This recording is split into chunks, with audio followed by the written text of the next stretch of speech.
الحاقة ما الحاقة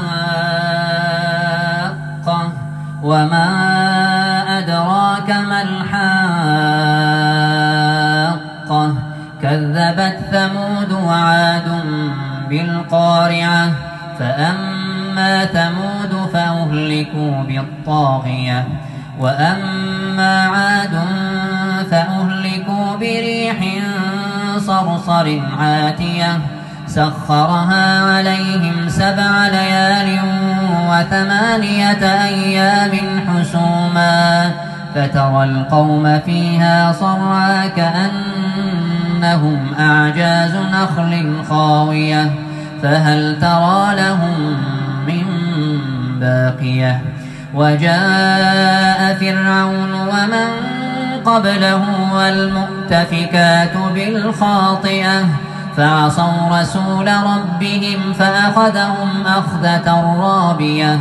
إنا لما طغى الماء حملناكم في الجارية لنجعلها لكم تذكرة وتعيها أذن واعية فإذا نفخ في الصور نفخة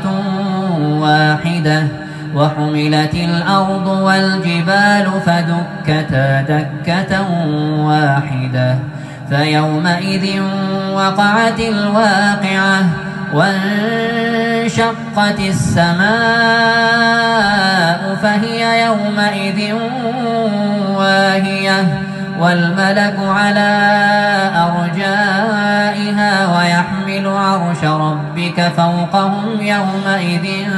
8 يومئذ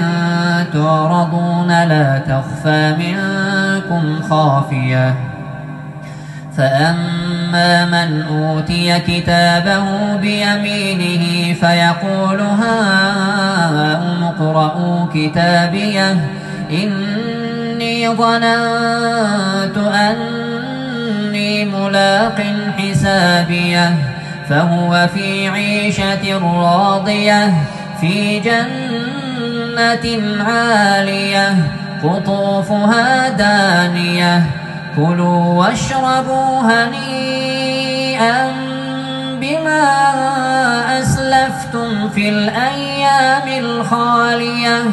وأما من أوتي كتابه بشماله فيقول يا ليتني لم أوت كتابيه ولم أدر ما حسابيه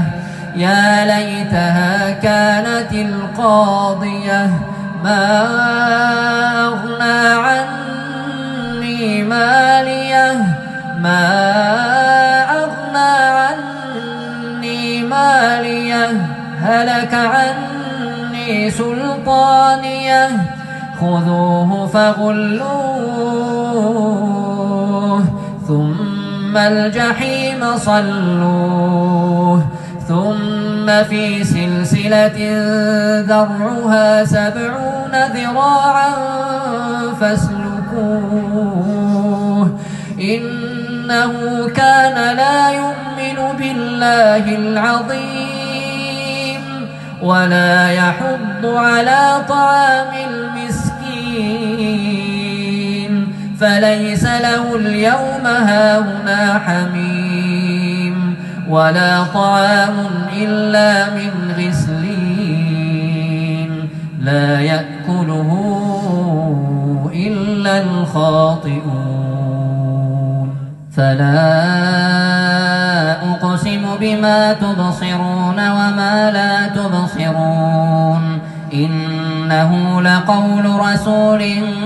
كريم وما هو بقول شاعر قليلا ما تؤمنون ولا بقول كاهن قليلا ما تذكرون تنزيل من رب العالمين ولو تقول علينا بعض الأقاويل لأخذنا منه باليمين ثم لقطعنا منه الوتين فما منكم من أحد عنه حاجزين وإنه لتذكرة للمتقين وإنا لنعلم أن منكم مكذبين وإنه لحسرة على الكافرين وإنه لحق اليقين فسبح باسم ربك العظيم.